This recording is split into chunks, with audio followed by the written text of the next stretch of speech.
Assalamu alaikum. This is Dr. Amara from Anatomy Inside Out. Today we will be discussing about subacromial bursa, which is the largest bursa in our body. It is a synovial cavity filled with fluid.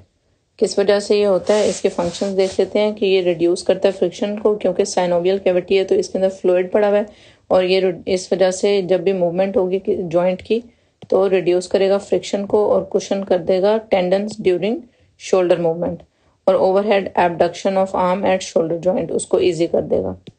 अगर bursa present नहीं हो, friction होगी, friction की वजह से pen होगी तो हम मूव नहीं कर सकेंगे। अब इसकी पोजीशन कहाँ पे बॉडी में कि ये कहाँ पड़ा हुआ है, ये पड़ा हुआ है एक्रोमियन प्रोसेस और डेल्टोइड मसल के नीचे।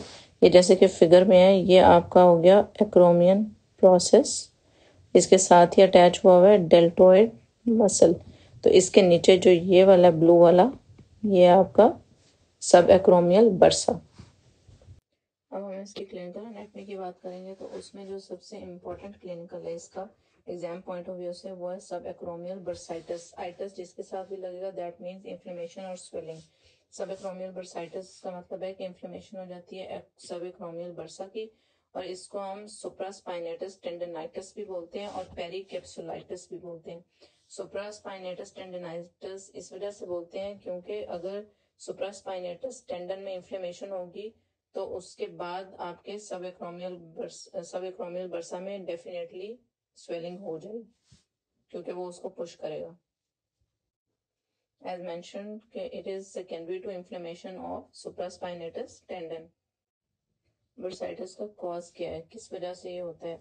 बिकॉज ऑफ ओवर यूज या मिस यूज या रेपिटेटिव ओवरहेड मूवमेंट्स जैसे एक्टिविटीज स्विमिंग, थ्रोइंग और वेट लिफ्टिंग, इस तरह की चीजों से जिससे मिस यूज या ओवर यूज हो रहा है आपके बर्सा वाली कैविटी का, और ये इरिटेट कर देगा बर्सा को जिसकी वजह से स्वेलिंग होगी। या फिर सेकंड ये हो सकता है कि ट्रॉमा टू शोल्डर।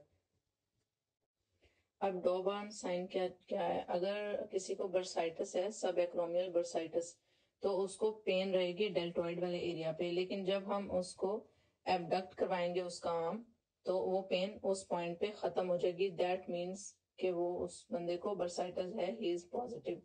ये भी क्या है कि पेन ऑफ सब acromial bursitis disappears when arm is abducted.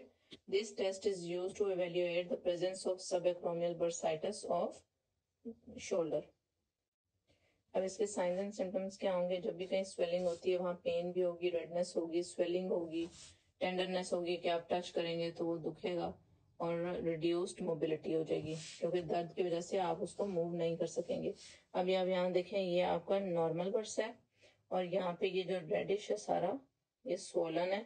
ये किस वजह से दर्द करेगा? क्योंकि जगह कम हो जाएगी ना, स्पेस कम हो जाएगी। ऊपर आपकी बोन है, नीचे मसल है, तो जब ये स्वेल हो जाएगा उसमें फ्रिक्शन तेज ज्यादा प्रोड्यूस होगी, वो उसके साथ लगेगा और पेन प्रोड्यूस करेगा। अब जैसे ये नीचे फिगर है, ये आपका बर्स है।